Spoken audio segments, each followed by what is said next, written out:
Hello, and thanks for watching another episode of ARFCOM News, your twice-weekly dose of the finest two-way propaganda brought to you by Daniel Defense.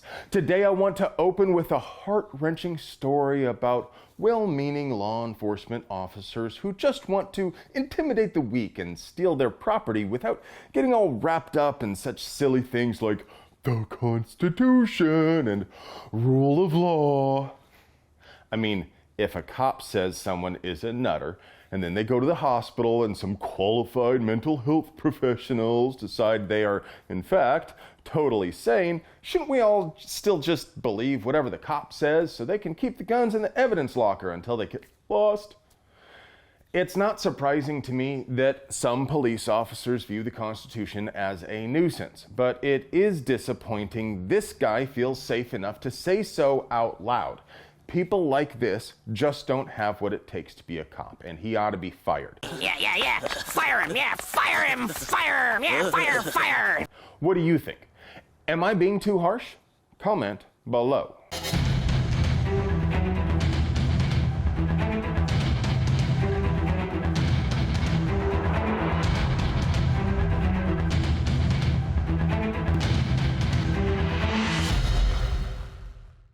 The federal government considers jazz cabbage to be most heinous, and whether or not it's legal in your state, they consider you to be a prohibited possessor if you've had so much as a stroll through Austin in the last 12 months. But U.S. District Judge Pat Wyrick just cup-checked the feds on that. Last May, Jared Harrison got pulled over for running a red light on his way to work at a dispensary and got caught with weed and a loaded revolver. Ironically, Jared didn't have a medical card, so it wasn't legal for him to have devil's lettuce in Oklahoma, and he was also charged under federal law. Attorneys for the federal government argued potheads are not part of the group the people mentioned in the Second Amendment, so they have no Second Amendment rights because they are dangerous, unvirtuous, and untrustworthy. Wyrick wasn't buying it and dismissed the indictment against Harrison. Of course, the feds will likely appeal, and, well, you know how all of that goes. But this case also fits into the larger context of cases chipping away at the government's authority to deny the people their right to be armed. I recently reported to you about a case overturning a law which prohibited someone from buying a gun for 3 years after a restraining order expires, and another case which involves non-violent felons will be heard by an en banc panel of the Third Circuit. Each of these cases will, of course, likely go through multiple appeals, but this is the sort of disagreement in lower courts which could lead to a Supreme Court ruling. So without trying to predict the future like the Great Karnak, it may be headed that way. What do you think? Should potheads be allowed to own guns? What about people who use other drugs like alcohol or meth? Would you be comfortable selling a gun to a meth head? Does the federal government have the authority to ban any particular class of people from possessing arms? Like, oh, I don't know, minors.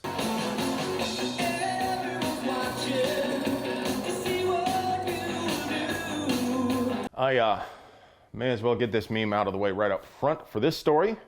Did y'all see the photo of a dumpster full of Bullpup Shotties floating around over the last couple of days? The ATF says an Okie gun shop improperly chopped up at least 236 NK-12 Bullpup shotguns and even gave away a couple of them without a background check.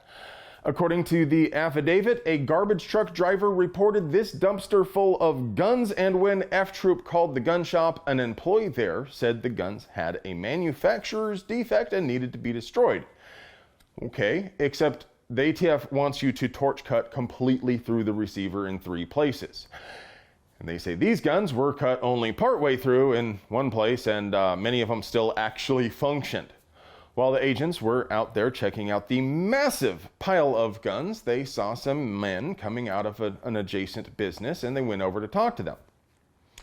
So it turns out, according to these other men, the dumpster had been filled with guns at least 2 other times, and they saw a young man out back chopping up guns every couple of days. So one of the dudes walks over to chat him up and see if he could score a free gun.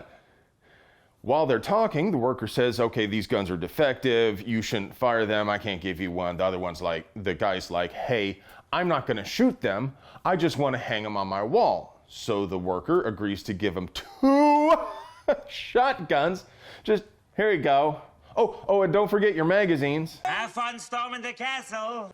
The AFT has like zero chill about stuff like that, as you might imagine, which brings us back to the aforementioned affidavit requesting a search warrant.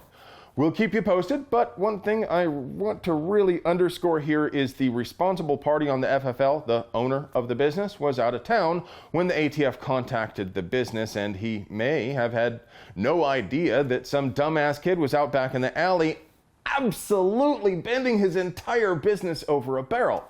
Or maybe he did know, who can say, but regardless, he is the one responsible, and he's the one who's going to court over the whole thing.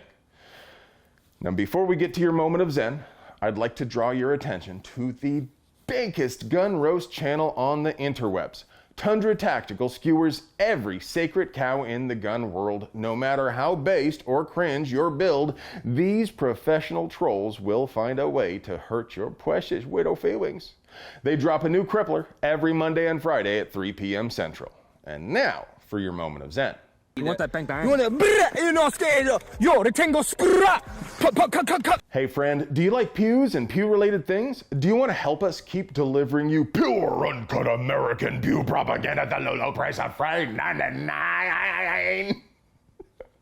We literally couldn't pay the bills without our sponsors. So do us a solid and get yourself something nice from them. You deserve it. I love you.